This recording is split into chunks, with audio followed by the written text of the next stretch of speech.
Madam BRS ఎమ్మెల్సీగా ఉన్నారు. మీ తోటి ఎమ్మెల్సీ కవిత గారిని అరెస్ట్ చేసి షీజ్ ఏ స్టార్ క్యాంపెయినర్. తను వస్తే వందల మందిని, వేల మందిని, లక్షల మందిని చక్కగా ఆకట్టుకుంటుంది. అసలు ఉద్యమంలో జాగృతిని స్టార్ట్ చేసి అసలు జాగృతితోని అనేక కార్యక్రమాలు. నేను సర్ప్రైజ్ అయినా, నీకు ఒక ఆడపిల్ల ఎంత బాగా చేస్తుందా అని. అంటే నేనే అనుకునేదాన్ని చాలా చేయొచ్చు అని. ఎప్పుడు స్కై ఈజ్ ద లిమిట్ అని పిల్లలందరినీ నేను ప్రోత్సహిస్తాను, మోటివేషన్ గురించి చెప్తాను. కానీ దానికి మోటివేషన్ నేనే ఏ స్థాయిలో అనుకున్నా అట్లాంటి అమ్మాయి ఆ అమ్మాయి అని అనుకున్నాను.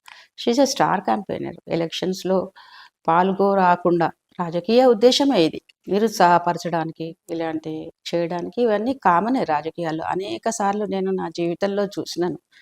ఎగుడు దిగుడు, ఎట్టు పని ఎట్లా కూడా మనం జయించలేము అన్నప్పుడు డిమారలైజ్ చేస్తారు. ఇట్లా ఎంతవరకు నిజానిజాలు అనేది న్యాయస్థానం తెలుస్తుంది.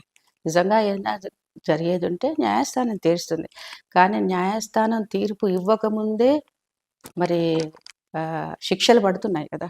So I feel in that way.